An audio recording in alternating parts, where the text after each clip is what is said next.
Well, hello and welcome to another edition of Health Solutions with Shawn and Janet Needham, where Team Needham discusses everything healthcare. I'm your host, Shawn Needham, and I am super excited to have Olga on our podcast today, back on our podcast today. She is an ARNP, Advanced Registered Nurse Practitioner, practicing at Pacific Northwest Wellness Center out of East Wenatchee, and we work with her a lot in our compounding pharmacy. She specializes in alternative treatments herself, prescribing them, especially hormones.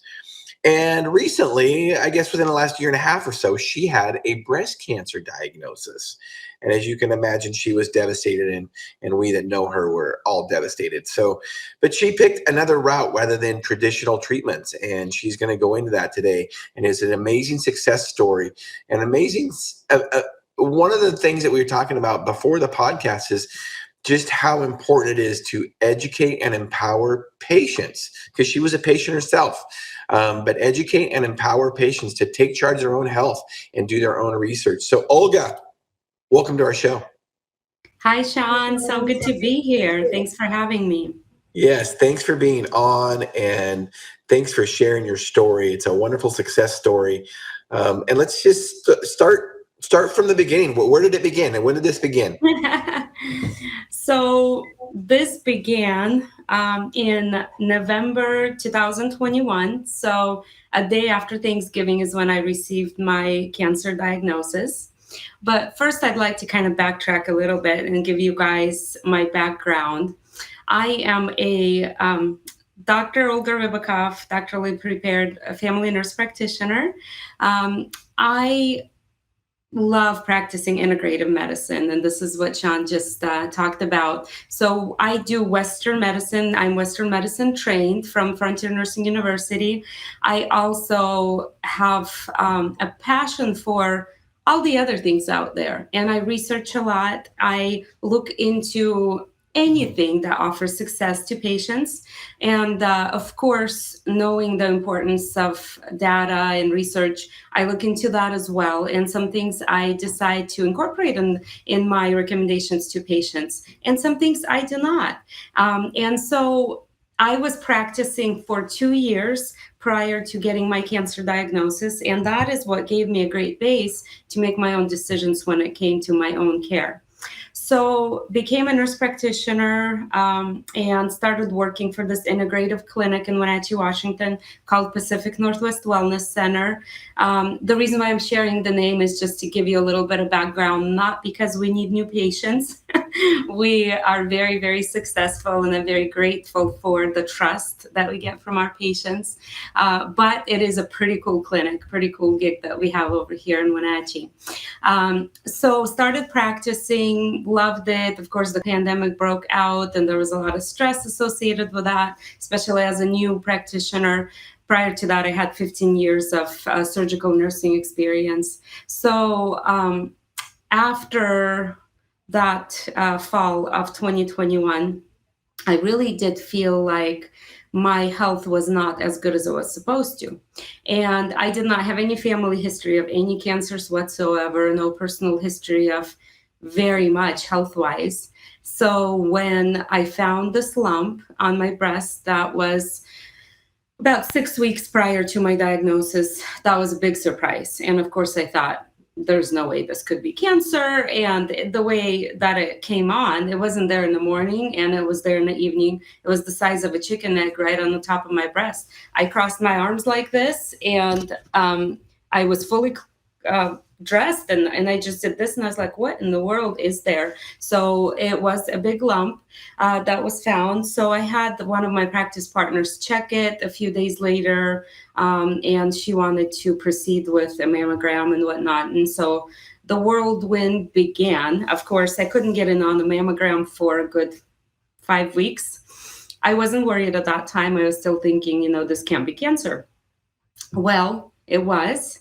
When it was biopsied, it was, and that's what the doctor told me right away while I was getting my ultrasound. She said, I'm worried that there were 2 lumps in there. She said, but one of them, I'm worried that this is cancer. And that's when it really hit me. When I when I finally realized that this is real, at first it took me a few days to wrap my mind around it. My primary care provider from our big system here in town called and shared her own story. That was very sweet of her. She had a similar story, gave me a little bit of support, and then that was that. She hung up the phone, and that was that. I lost it, of course, and shared with my family. And then after that, my search began. What are we going to do? And the one thing you want is just get it out of me. Get it out of me. And with my surgical background, I had a phenomenal surgical team in town. I reached out to a surgeon who is a great, great person and a phenomenal surgeon. And I have a wonderful team at Wenatchee Valley Hospital, Confluence Health. They got me in, they took care of me. They got rid of the lump. And what I wanted is take the lump out, take everything you can around it so that there's no cancer left. That was so important for me psychologically. And some lymph nodes were taken out as well. And unfortunately, 2 of those lymph nodes were full of cancer. So it was spreading very quickly. At that point, I was a stage 1.5.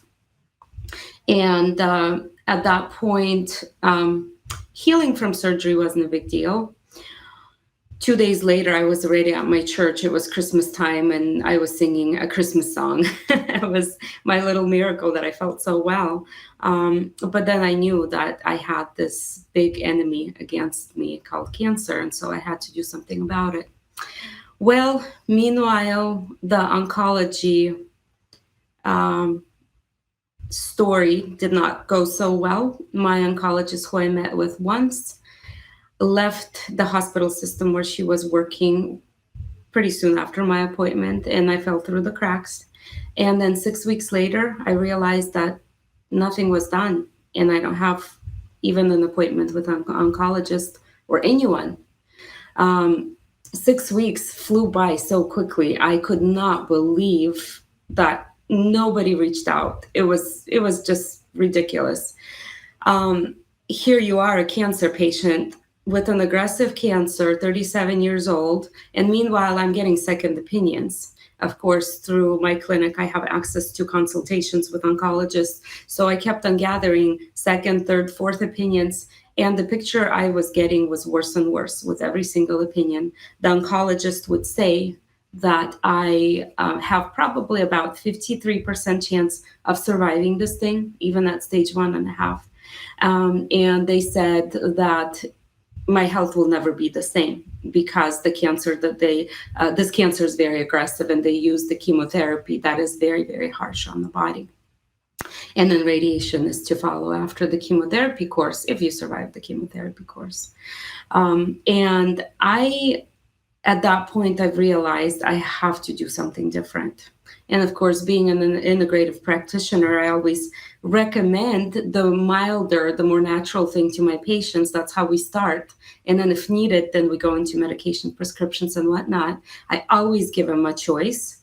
And the opposite thing happened here. The only choice I was getting is this horrible, horrible treatment with awful side effects. I could not do it. I knew for my family, I had to be healthy at the end of this journey.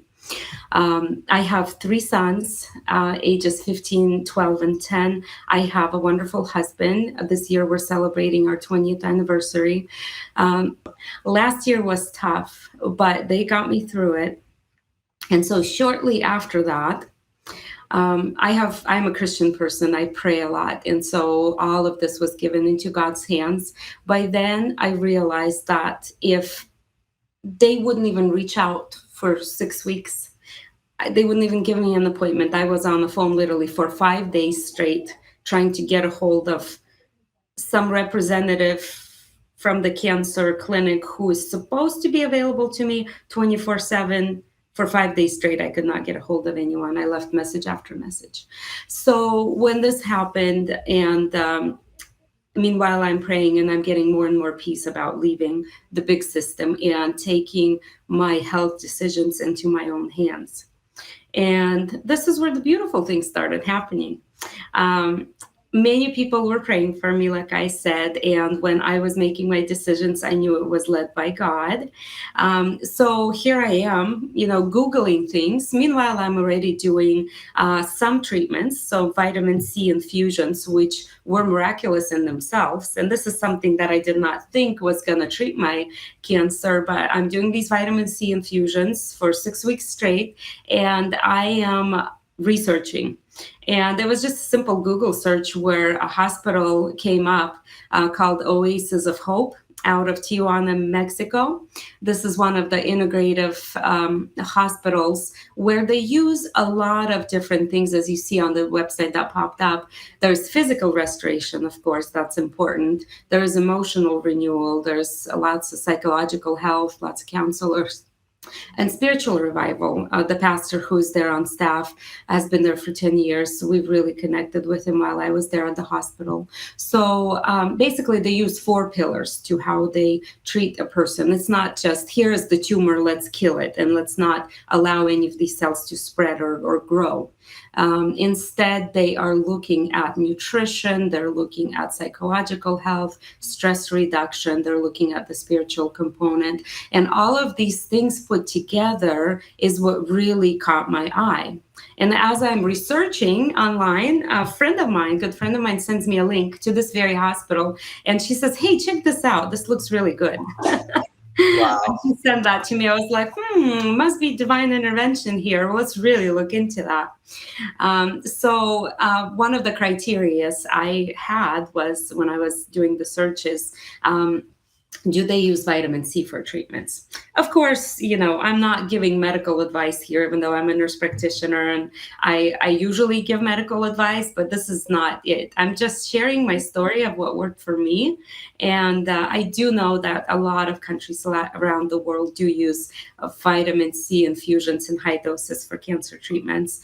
And they will use it in combination with chemotherapy. Some say absolutely not, cannot do it, actually defeats the purpose. So there's a lot of questions up in the air on that.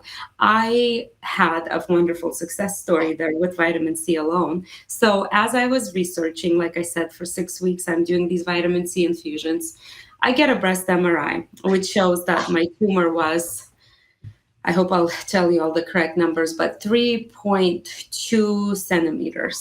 So pretty large tumor. So 3.2 centimeters at MRI. 2 weeks later, I have my surgery. The pathology report comes back, and the tumor is 2.1 centimeters. So it shrunk about a third. Triple negative aggressive breast cancer does not shrink in 2 weeks, period. Only with very aggressive treatment. So I was like, this works and this is cool. And the only thing you were doing was vitamin C at the time?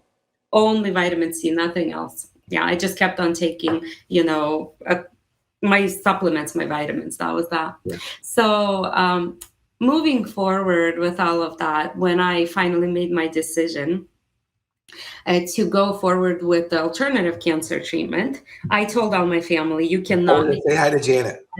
Hi, Janet. So good to see you. Glad to see you. Thanks for having me on this. When I decided to move forward with it, I told everyone, you cannot make that decision for me. And trust me, there were a lot of really wonderful people who wanted to recommend things and say, you should totally do this. And this is something that I will share just from a patient's perspective, from a nurse practitioner perspective as well. Do not tell people what to do when it comes to a serious diagnosis. You can send links. You could say, hey, I researched this, check this out.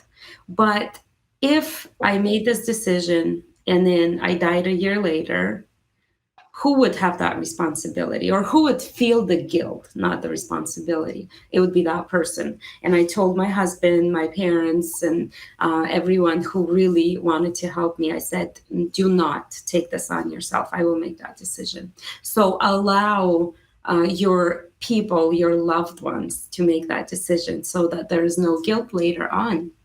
And the success can be celebrated together.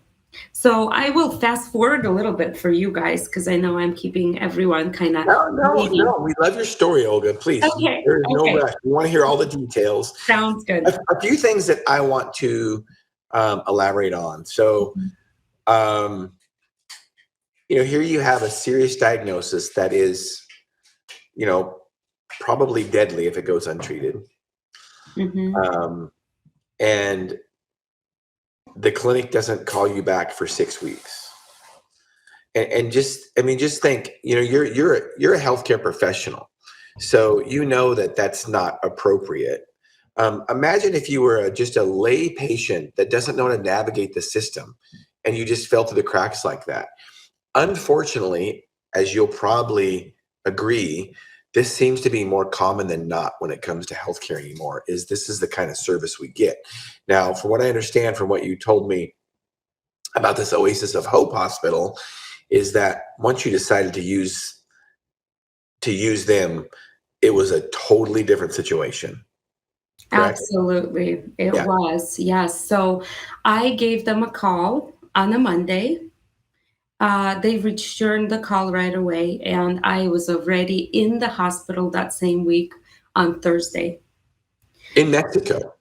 In Mexico, in Tijuana, Mexico. So I'm in Washington State, and I flew into San Diego, California, and a great driver, who's actually now a friend of mine, picked me up at the airport, took me over the border, and right into the hospital. So that evening on Thursday, I received my first treatment, which was just detoxification, simple stuff that they start with. So that's how quickly everything went. Granted, somebody might say, hey, you paid them a lot of money. So, and I like to, give people an idea of how much it costs. So it was $30,000 for my 3 weeks of initial treatment, which was the whole shebang. And I'll explain what that involves. Okay, let me just elaborate on that. And you can help me. $30,000.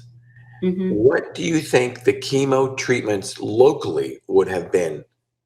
I'm guessing well over hundreds of thousands of dollars, correct? Absolutely. So it's not expensive. Now, one of the reasons why is this place, and I'm looking for you to converse with me. My guess is that this place doesn't take traditional insurance. Is that correct? That is correct. Okay, well, there you go.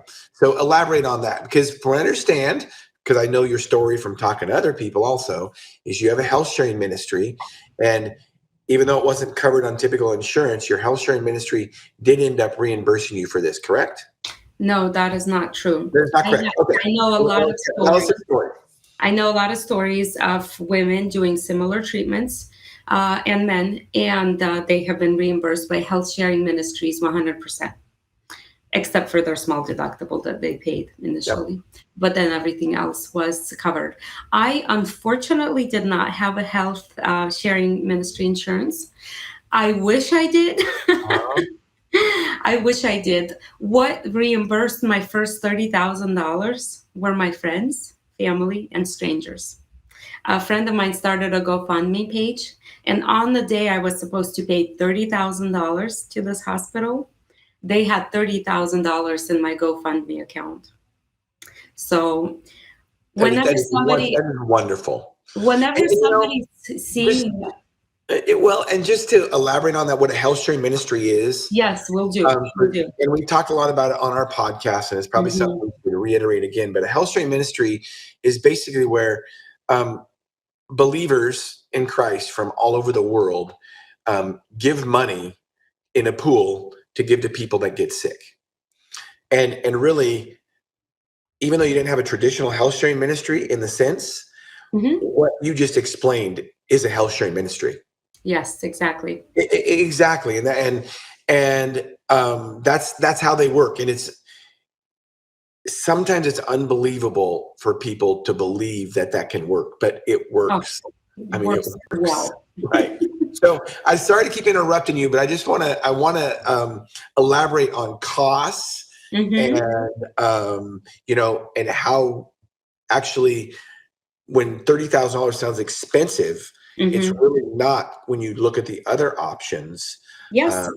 Right. So, and the other option, you might not be alive today. They wanted to do aggressive chemotherapy. And this is something I do want to get into, that makes people's hair fall out, makes people sick. The chemotherapy can kill them. How many people like you, Olga, took that traditional route and didn't fare very well when they could have done something like you did. So that's why it's so important as healthcare professionals for us to educate and empower patients to make their own healthcare decisions. Exactly. Let's backtrack a little bit on the insurance. So I have traditional insurance. I have phenomenal insurance. We pay $1,500 deductible, and then everything else is covered after that, except for $20 copays. Amazing, Okay, right? sorry I keep interrupting you, but I have a very big passion about traditional insurance, as you know. Mm-hmm. So, of course, everything is covered unless it's a treatment that isn't covered, like your treatment. Exactly.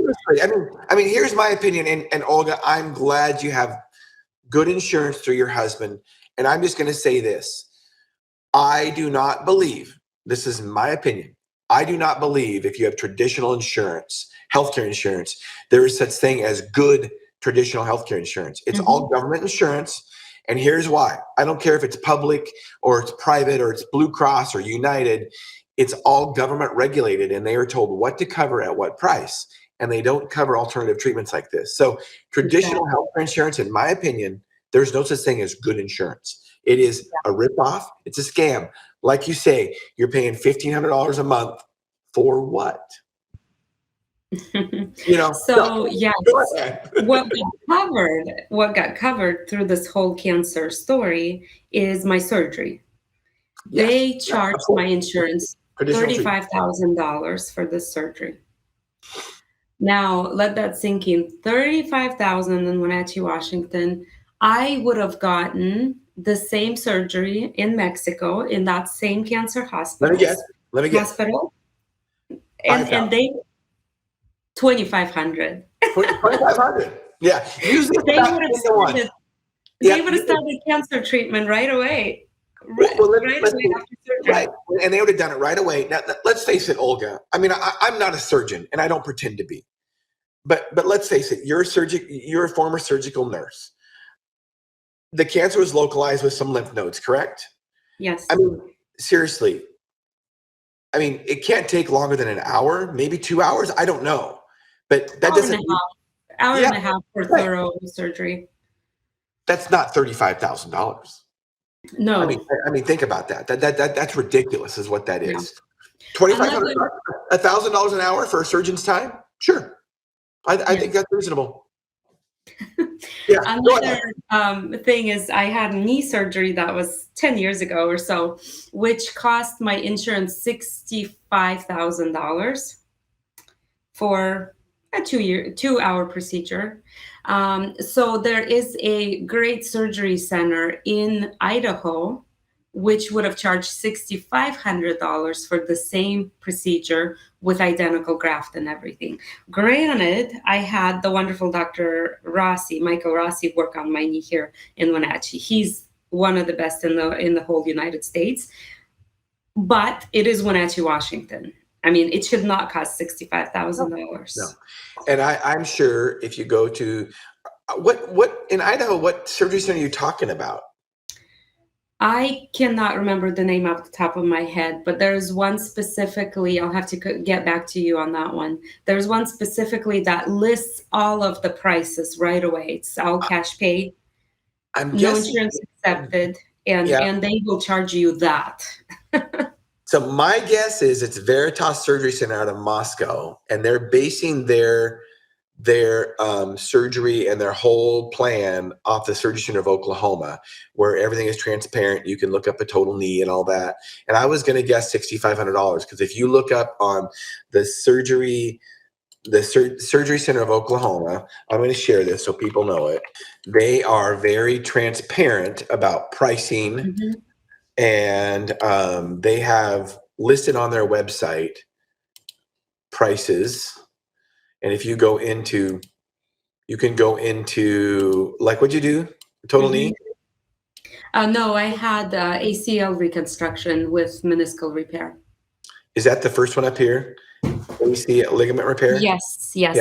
Plus I had meniscal repair on top of that. But yeah. $7,900. Now remember, when you're looking at these prices, this is all inclusive. This is anesthesia. This is surgery. This is the surgery center time. This also at Surgery Center of Oklahoma includes physical therapy afterwards. So this price, no surprises, transparent pricing, and no surprise bills. Yeah. So pretty amazing.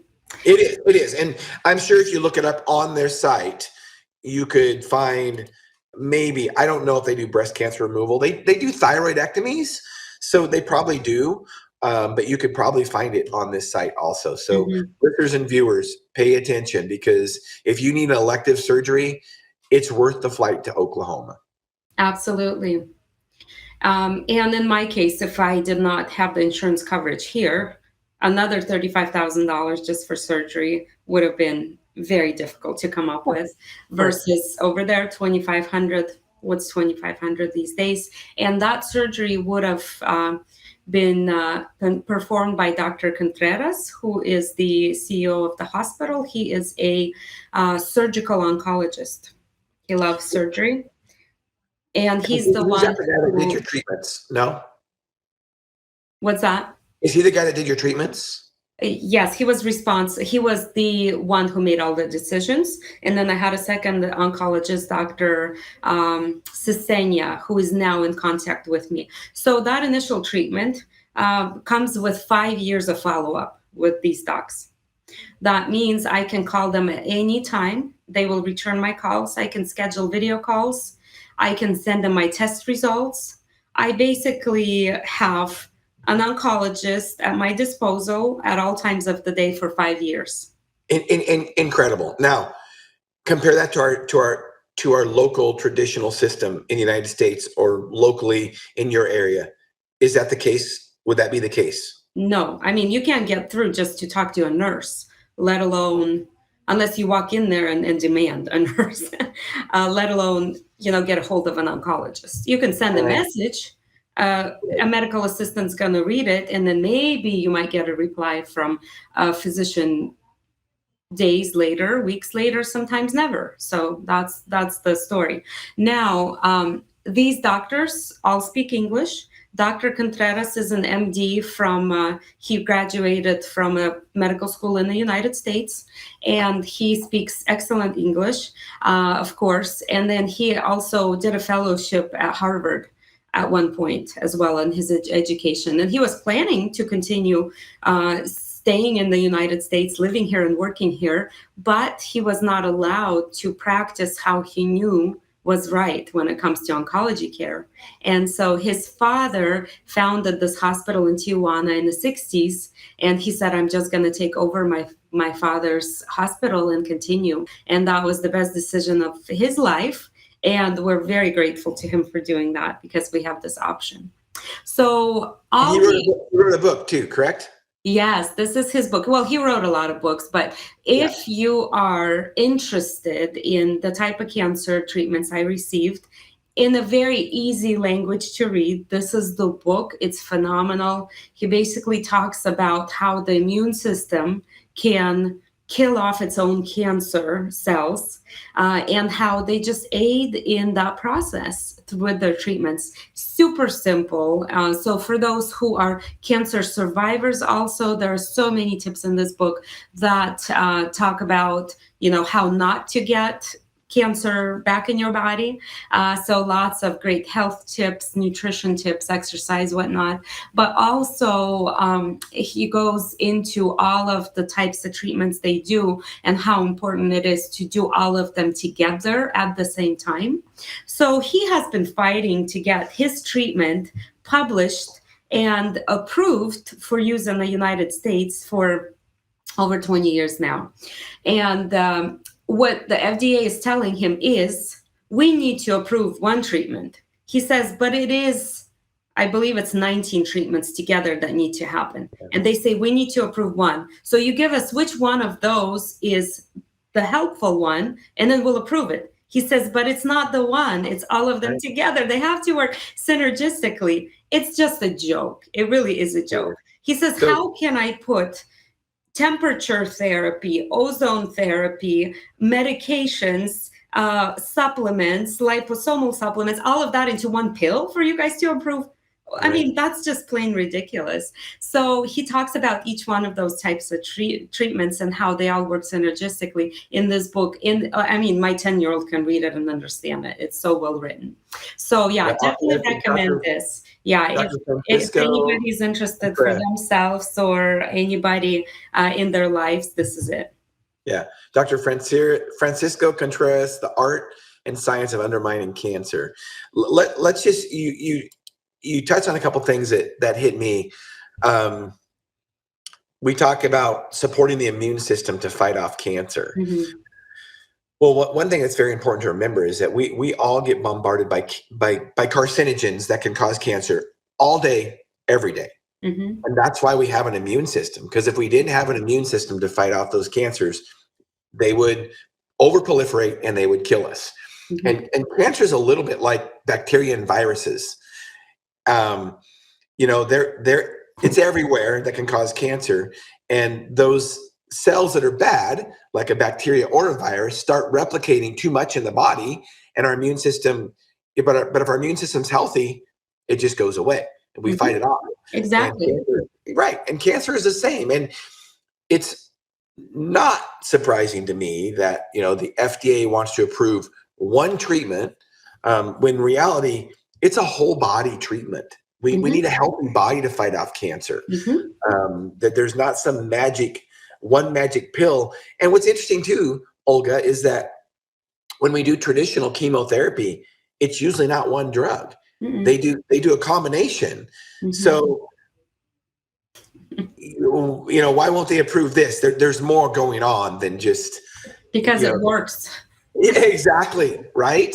Because it works very well. I have seen. So let's keep on talking about my hospital trip and the type of treatments. I do want to touch base on the immune system and whatnot, but I will tell you, when I showed up over there, and they started with simple things. Here's some detox stuff, and I won't go into those details, but here's simple mineral IVs to get started, just to prepare your body. And it's like, I'm a cancer patient and you're giving me the IV of, vitamins and minerals that I would have gotten at home in my own clinic. I get this stuff here all the time and our patients get them, but they start with very, very simple things and then education.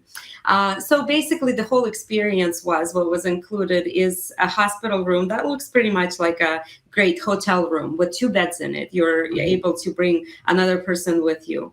My husband joined me a little bit later there. So you have that. You have an oncologist, you have a hospitalist, you have your own psychologist, you have a pastor, you have nutrition therapist, and you have art therapist. So they art. Yeah, we did that. Elaborate. Well, there were sessions in the afternoons, and you could do like a cooking class. They have a great kitchen setup where we all sit around this great big table, and they teach us how to cook healthy food. Art therapy, you sit down and you work on the project, you do a painting, you do something, and they teach you stress reduction techniques that way. There was even pet therapy. One of the gals, a psychologist, brought her own dog, and she talked about, how pets can be therapeutic and the stress reduction associated with having a pet. And then, of course, there's official like pet therapy sessions that you could do. So they basically broadened the horizons. They showed us everything. And the hospital is located very close to the beach. And so every afternoon after these classes, before dinner, I would walk over to the beach, and my husband and I would just walk, and that was my exercise. I'd run sometimes. It was so cool to be right there. Granted, Tijuana is one of the highest crime cities in the world, and so it was a little bit. I was skeptical at first, like getting out, especially on my own the first week, but I did not feel unsafe ever. It was so fun. Celebrating something every single day with the Mexicans on the beach. I mean, they've got their music going, they've got their junk food over there, and everybody's just enjoying it. Somebody's singing and the kids are playing. And people walk on the water. So that was really, really fun to have that little option as well. So, but I felt along with these treatments, you get to go on vacation. Yeah, pretty much. I mean, and by the way, that is therapeutic. Yes, absolutely. I mean, that supports your immune system. First of all, you're out on the beach, you're getting sunshine, you're outside, you're getting all kinds of neurotransmitter stimulation, vitamin D. So, and then they feed you 3 meals a day, very healthy, plant-based. They have a garden right there next to the hospital. They actually will teach you, they have garden classes, they will teach you how to grow your food. And as you sit there in the lunchroom and eat together with other cancer patients, together with some of the staff members, and then your partner who's with you gets the food as well, all the same stuff. My husband was missing the steak. Poor thing, but he was healthier when he came out too. But and then they will give you all sorts of nutritious snacks in between too, so you never go hungry. But they feed you, and then they teach you, and they provide apps with these same recipes, and they send the PDFs of their recipes. They basically equip you for changing your life, especially for those people that don't eat very healthy in general, get so much great information. So moving forward, we eat together with all of these wonderful people, and you see people who are pre-chemo, and you see people who are post-chemo. And the first thought in your head is always, I am so thankful I didn't do chemo first. Oh my goodness, just the nausea. They would try to eat and then run and throw up. How they looked, they all lost their hair. Yeah. They just looked like a walking corpse. It was the saddest thing to see for me. And when people at the hospital learned that I was a 37-year-old woman with an aggressive triple negative breast cancer who chose not to get chemotherapy, they were shocked that I got out of the system before the chemotherapy.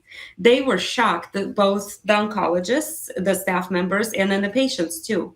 One little thing I'd like to share is the first time I sat at that table with some of the cancer patients from all over the United States and some other countries too. They're known internationally. When I sat down and we kind of started introducing ourselves and sharing our little stories, one of the gals who was there at the hospital, that was like her 3rd time, because you do come back for additional treatments later. She said, oh, you have triple negative. Did you know that that is the cancer they have the most success with treating here at this hospital? I said, no, had no idea. And it was. I talked to the oncologist later, and he said, yeah, triple negative is kind of like, an easy one for us. It's like, I love to hear that. So help educate me. Triple negative what? Elaborate on that. Triple negative meaning negative hormone receptors. So those cancers can appear anywhere in the body, but most of the time they do appear in the breast. And it means that there is no attachment of the hormones to how the cancer would spread. So and because of that, it spreads very quickly usually and tends to be much more aggressive. Of course, there are more aggressive cancers out there, but this is not as aggressive as some other cancers out there. So ask me about the hormones later. We'll finish with that. Okay. You and I, we know our hormones win, and we love the bioidentical hormone treatment. So there's a little piece of the puzzle in there with the hormones as well. So after a couple of days, my official treatment started, and it was simple stuff. You get an infusion of vitamin C, vitamin K, you get Laetrile, which is what people call vitamin B17, not the official medical term. Official medical terms are Laetrile and amygdalin. These are... That is the drug they outlawed in the United States years ago, correct? Exactly. You cannot find it. How do you spell it? Laetrile? Yes. Do some research on it, listeners and viewers, and I'll see if I can pull something up. But it was outlawed years ago, and the American Cancer Society, they really shunned it too. And people would go to Mexico to get those treatments. I know somebody that did it like 30, 35 years ago. So that is not the only thing, obviously, they do, but that is the one that really has the most impact on the body and on the healing. Just a little side note, we are able to get it in the United States if we order it from Mexico. So there is a great website that I use personally for my supplements. So they started me on oral Laetrile, and they started me on IV Laetrile as well while I was there. And then I'm actually continuing them here. In the United States, I get them, at my own discretion. So other things they do.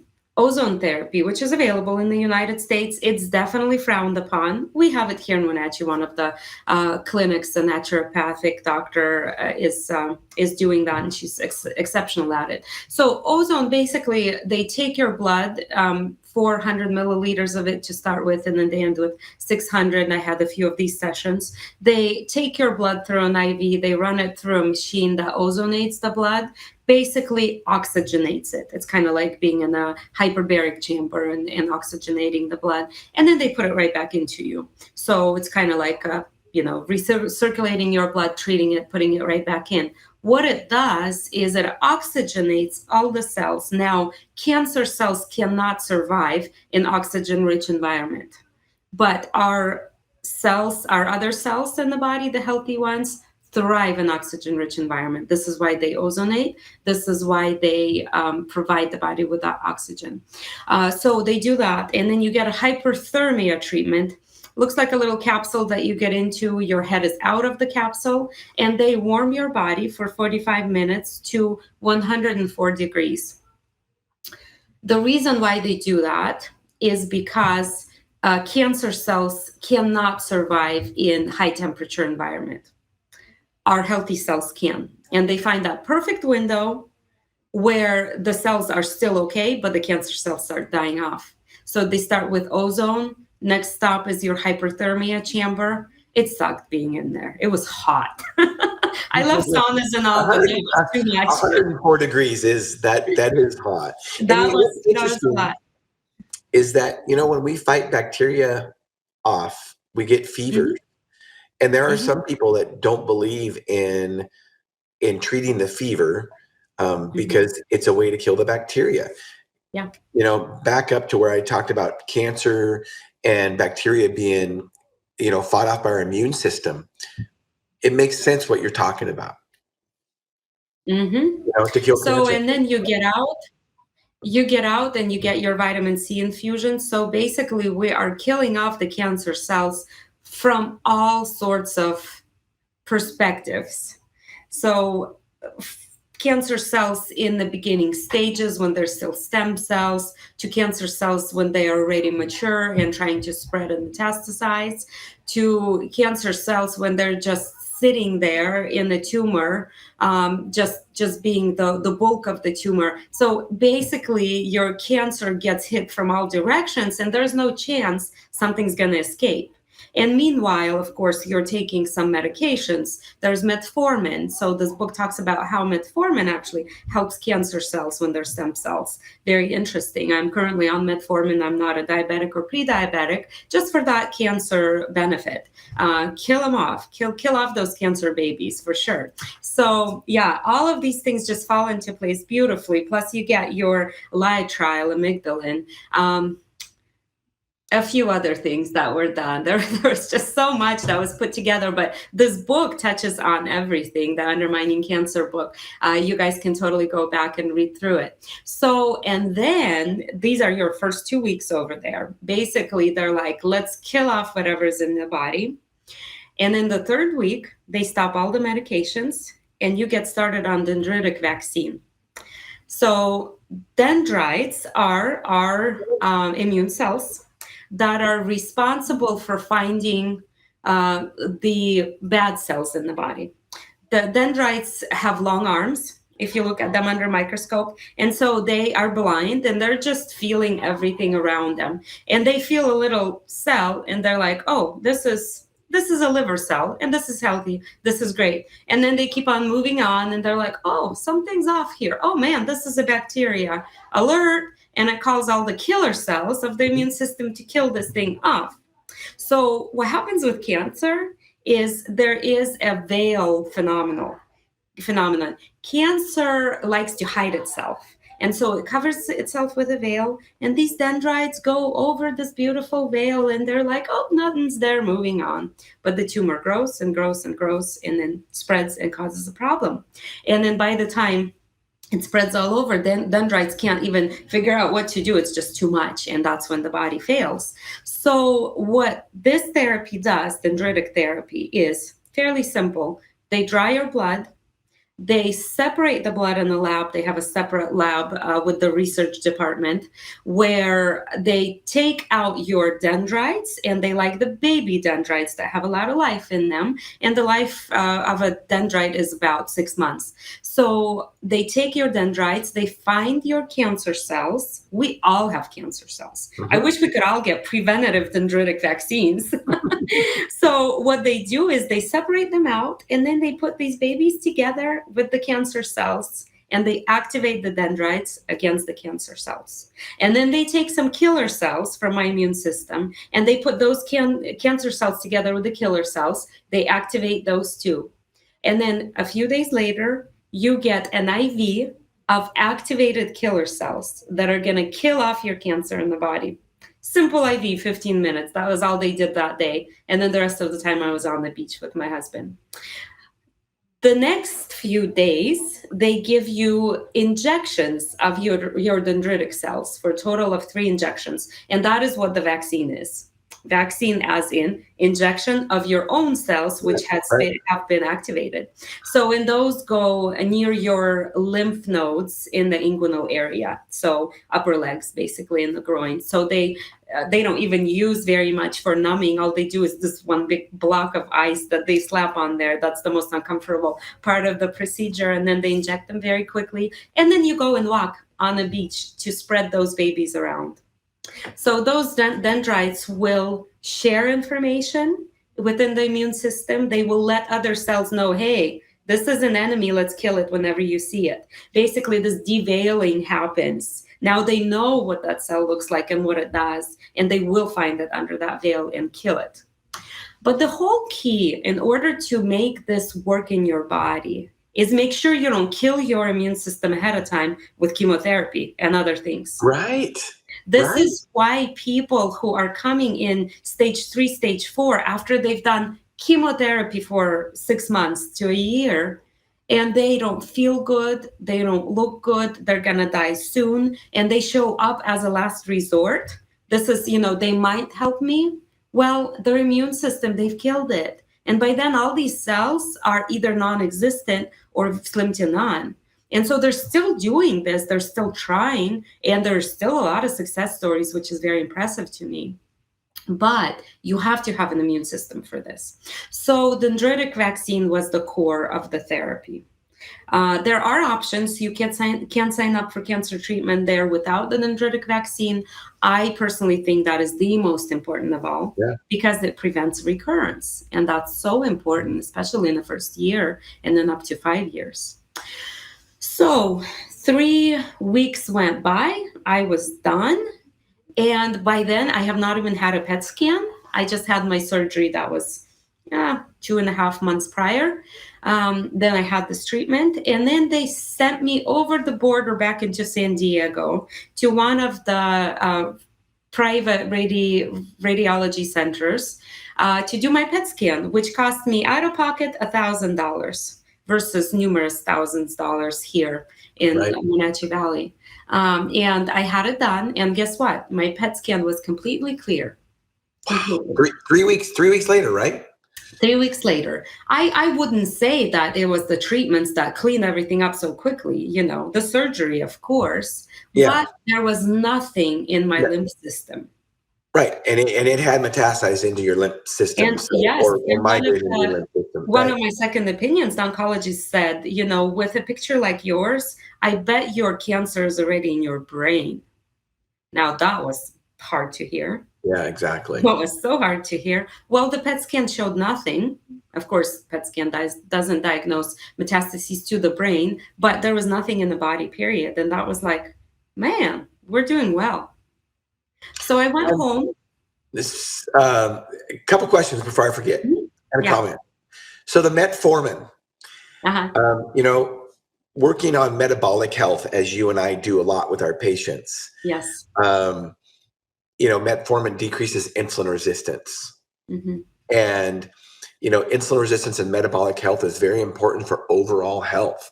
Mm-hmm. And people that have, metabolic dysfunction and insulin resistance, they're not healthy, and they get more cancer, and they get heart attacks, and they all kinds of different problems. Mm-hmm. So the metformin lowering the insulin levels and decrease insulin resistance Mm-hmm. also makes sense. I mean, it just, so I'm not surprised that metformin is part of this treatment. Yeah.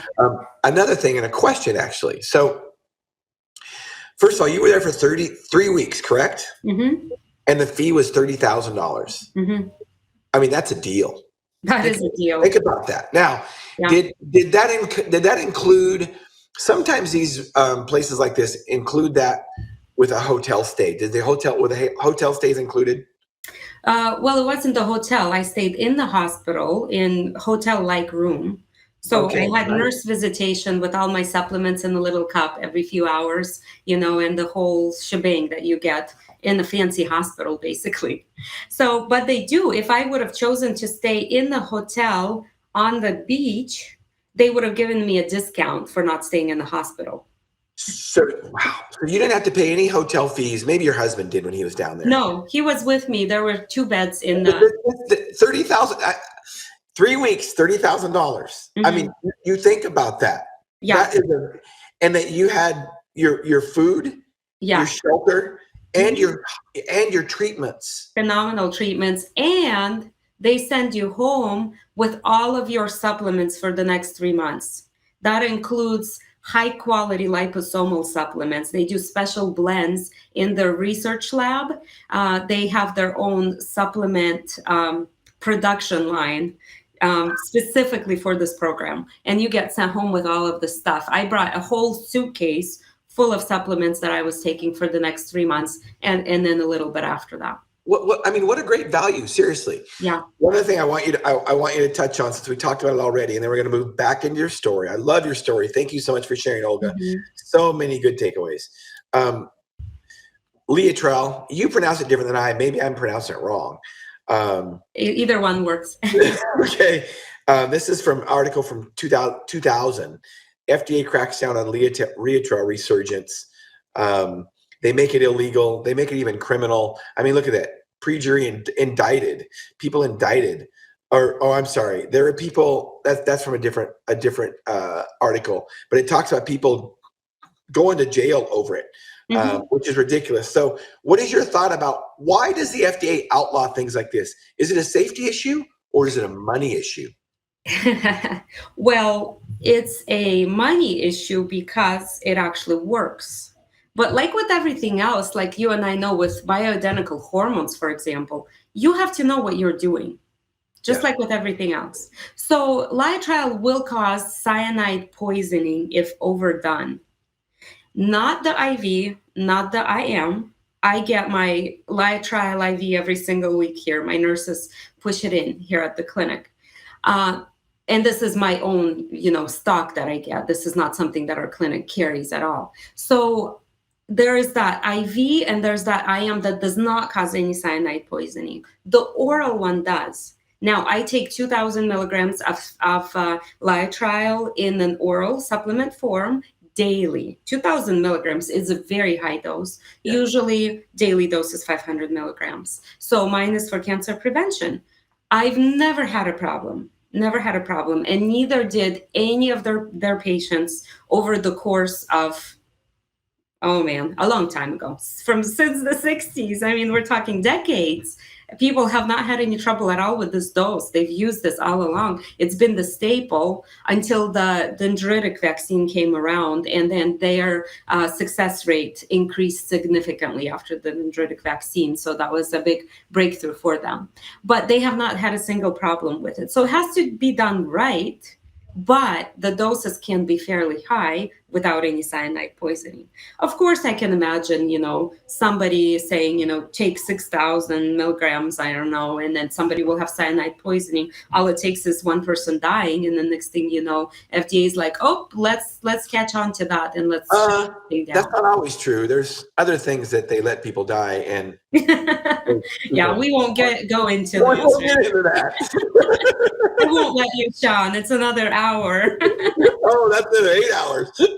Yeah, or 8 hours and then some. We could invite a few more people in here for that one. So yes, this is basically the story as far as the treatment goes. Now, so basically, you were discharged 3 weeks later. You got your PET scan. That was after the 3 weeks. You went across the border, got that, and then you came back. You came back home. Came back home. I took 3 weeks off of all the medications to let the dendrites do their beautiful work. And then after that, I did get started on low-dose chemotherapy. I had to really fight with my insurance to get coverage for those chemotherapy medications because they could not agree with the fact that these are the medications that you need. No, you need something different with much higher doses if we're treating breast cancer. So it took me a good year to fight with them, and finally I got some coverage. Yeah. Anyway, I was on low dose chemo for 3 months. Now, how chemo is done is way different from let's kill off the immune system with IV infusions of chemo and let's kill off everything else and hopefully the tumor will die. Over here, very low dosing. Just in case a tumor is deciding to grow in there, let's kill it little by little and not allow it to grow, not allow it to spread. Meanwhile, the immune system is what's truly killing the cancer. So this works hand in hand with the dendritic therapy. Now, about the dendrites, the urologists of the United States actually do treat prostate cancer with dendritic vaccines. Really? Exactly the same program, specifically for the prostate. Not all the urologists, of course, not all the oncologists, but there are some centers in the United States that do. So guys with prostate cancer, I definitely recommend something like this. Find that hospital. And what's interesting is that insurance will cover it. But all the other cancers, the oncologists are just not interested enough to fight it out and give people this option. And so we have to go to Mexico or other countries for that. So that's the thing. And then to continue the story, after that, shortly after that, I was back at work. I never lost my hair. Look at this beauty. Beautiful hair. Never lost my hair, felt great. Of course, there were a little bit of side effects from this or that. It was, you go from taking pretty much nothing to taking quite a bit of stuff. I got one of the old lady pill boxes and I just kind of took it with me everywhere I went. That was for 3 months. Then you get a 2-week break. Then you get back into it for 3 more months and on and on. Right now, a year and a half into it, I'm settled on mostly supplements. I still take my metformin and I occasionally take a little bit of the chemotherapy medication just to give me peace of mind that I'm doing something. Because, triple negative breast cancer is very aggressive and it can sneak up on you. So additionally, I have gone back to the hospital a half a year later for another dendritic vaccine series. That was just 1 week. That cost me $10,000. We stayed in a beach house. I took my whole family with me. So it was a vacation. I went to the hospital 5 times. Once for a blood draw and then for the injections. And the rest of the time we just chilled. And then we went to San Diego, had a little vacation after that and came back. That was last July. And I'm planning to go back next month in March for another gig like that. I'm planning to take my mom with me. We'll probably either stay in the hotel on the water or in the hospital, depending on what they have available. And all of the meals are included with that. So all of the classes are included with that. So we'll stay a part of what the hospital is doing. But now it's more like an outpatient thing. So that's about $10,000 every 6 months this year. So this will be my last 6-month appointment. And then after that, it'll be once a year for a week for 5 years total. And then after that, they let you go to do your thing. And you're 1 year out now, correct? Yes, almost a year and a half now. Okay, all right.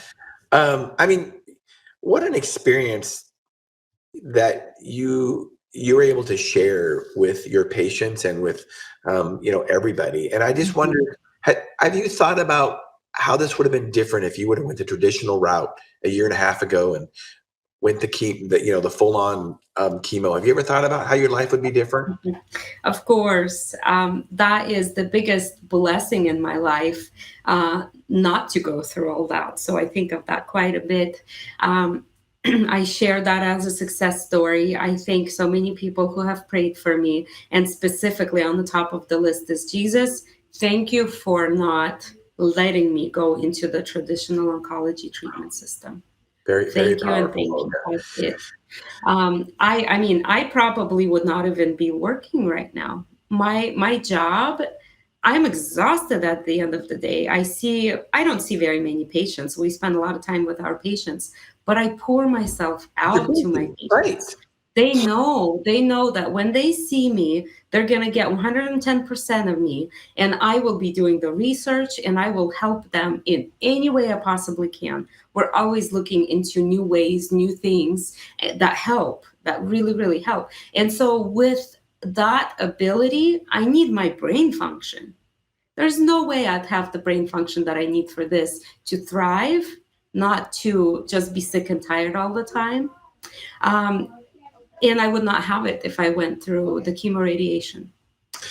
And let's talk about, you wanted me to come back around to hormones. So let's quickly, as we wrap this podcast up, tell us about hormones and how that can affect breast cancer, cancers. Tell us about that quickly. I just want to start with, this is not medical advice. This is just me doing what I did. With female hormones, we'll call them three main ones. So out of the female hormones, estrogen, progesterone, and testosterone. Our body, as we get older, we lose a lot of these hormones. And after menopause, it's pretty much nothing. And so this is why our body is still okay for a good 10 years after we lose all the hormone production. But then after that, bad things start happening in our bodies, such as heart disease and bone quality loss and whatnot. So all of those things put together tell us, okay, what do we need to do with our bodies to prevent the bad things from happening? And that is bioidentical hormone replacement therapy. So identical with life, identical to what our body still should be making. People who lived like the biblical days, people who lived almost 1,000 years old, they had hormone production all along for a very long time. They were able to have babies after a couple hundred years. That's because they had great hormone production and whatnot. And so when you're looking at all that, hormones play such a big role in our body and our health. So here at our clinic and in Shawn and his pharmacy, we focus specifically on bioidentical hormone replacement. They compound the hormones for us. We have great education from WorldLink. Dr. Rouzier is the one who teaches us all about it. He's out of Utah. So if you're looking specifically for hormones, make sure you find someone who does bioidentical hormones. So of course there's such bad rap about hormones causing cancer and whatnot. I will tell you one thing. I treated my cancer with a hormone. I treated my cancer with progesterone. So my cancer was, of course, triple negative, but especially if I had a positive estradiol receptor, oh my goodness, I'd be all over that progesterone. Yeah, so absolutely. Basically progesterone in mega doses and testosterone as well, really in that case, is so needed to block the harmful effects of estrogen, which is overproduction, overproliferation of this estrogen, which can cause tumors to start in the body. So, but you cannot just go to anybody and ask for something like this. You have to find the experts. And if you go on the WorldLink website, it's WorldLink Medical, and they have a list of providers who practice that way. Of course, not everybody knows what to do with hormones and cancer. And every single oncologist out there will say, absolutely not. Do not touch the hormones. We have to actually shut down all hormone production. And then every single woman who, and a man who has gotten either testosterone or all the female hormones suppressed, they know the difference. All it takes is just a few months, and they know that they are aging so quickly, they feel horribly. And life is pretty much, and health is downhill from there. So there is so much hope in bioidentical hormone replacement therapy, but it has to be done in a safe way. I'm So that was streaming just a cherry on top. absolutely. I'm streaming the WorldLink Medical site, and this is where Olga and I have both been trained. Wonderful training. If you go in there, you can go to the provider directory, where you can find a provider that has been trained by them to treat hormone replacement therapy. But also, tell us about your guys' clinic, the clinic that you work at, Olga. You guys do hormones and many other things. You're talking about vitamin C infusions. Tell us about your clinic. Yeah, we do primary care with all the bells and whistles. And the bells and whistles are IV infusions, vitamins, minerals, antioxidants. We do red light therapy. We have a red light therapy bed here. We have every type of testing out there. We do genetic testing for mutations, not specifically for different diseases. So what if you know that you're going to have, MS later in life? Okay, it just freaks you out and gives you anxiety. Right. That's right.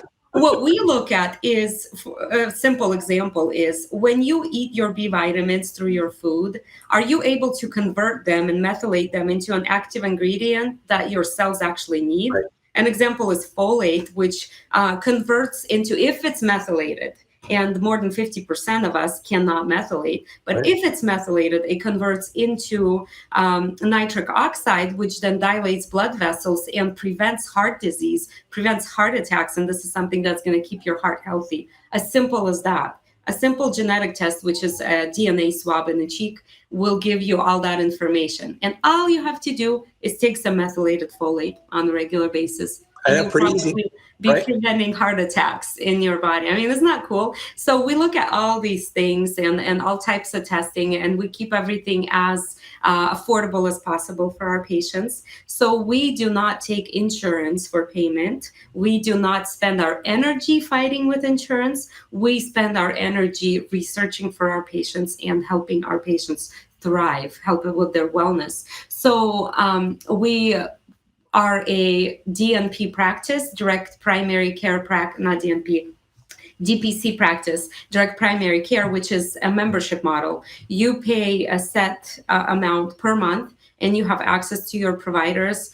Just yesterday, I was messaging with patients back and forth through the portal as if they're my best friends. Oh, you have this going on. Okay, let's try this. Let's try this. Okay, why don't you come in tomorrow? I'll take a look, and then if needed, I'll prescribe. Where do you get that type of medicine? You just do not.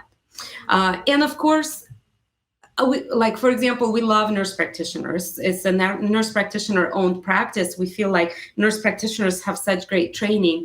Not that we don't love MDs, but MDs just don't want to work in a practice like this, unfortunately, except for when I have a really cool pediatrician, an MD who's phenomenal.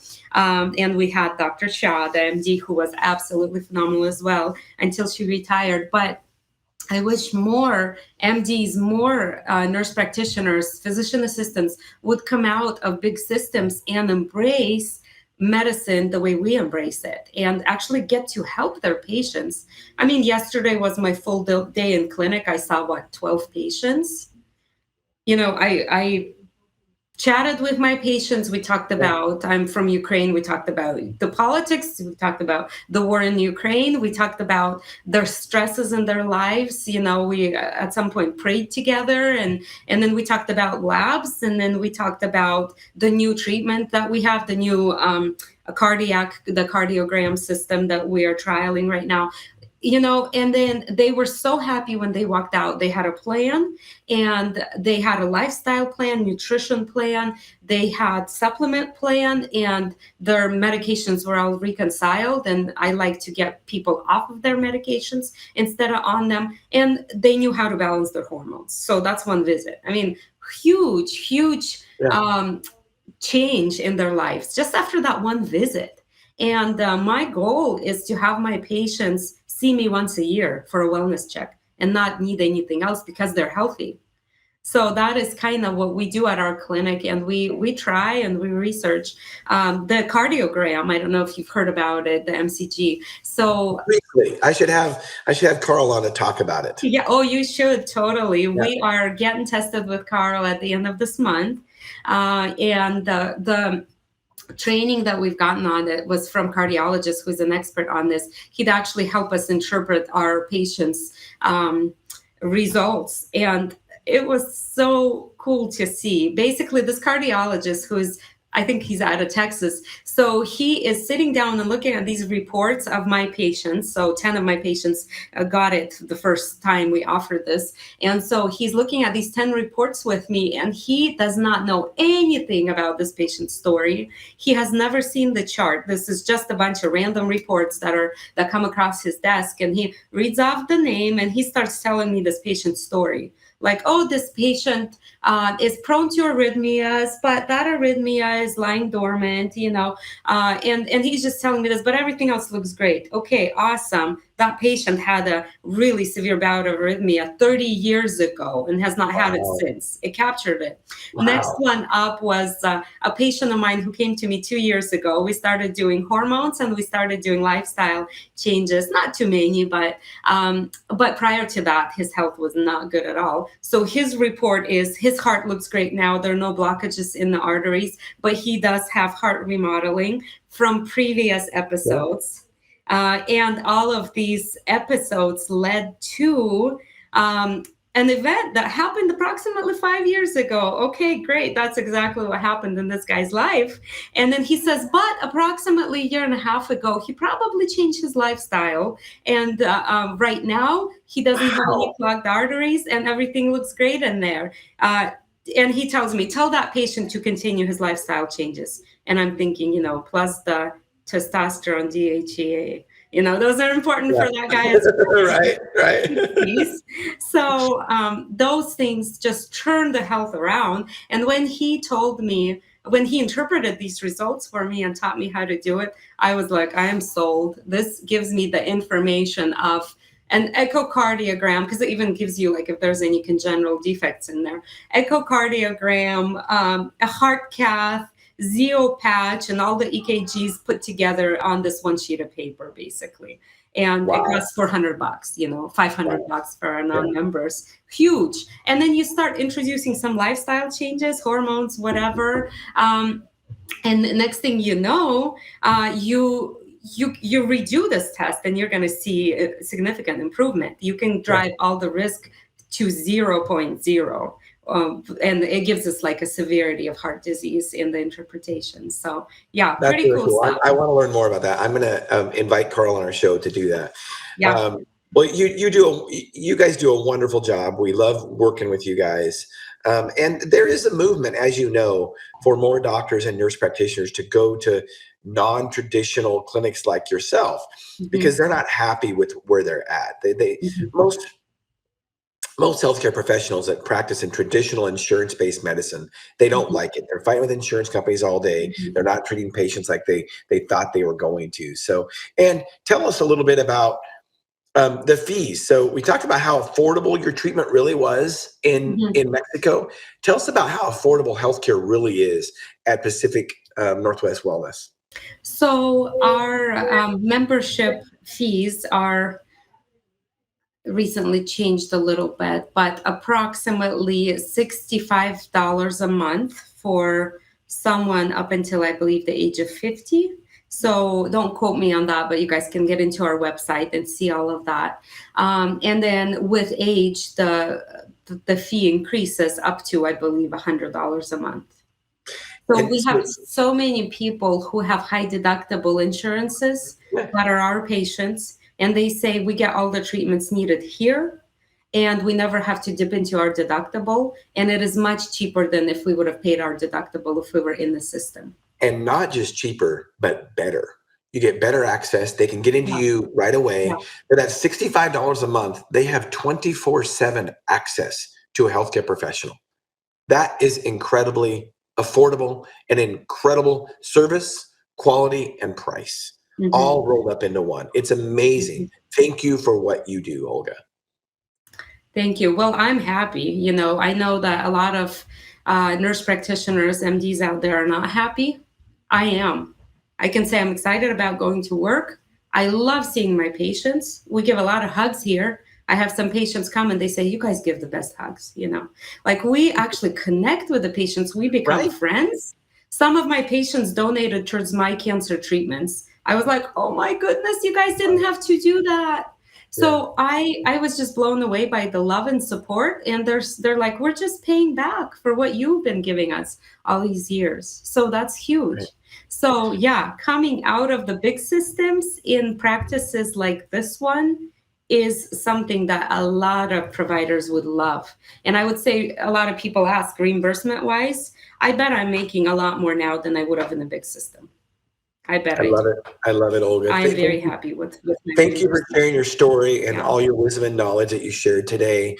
Very, very helpful. One of our goals of our podcast is to educate and empower people to take charge of their own health. You definitely helped us realize this goal today.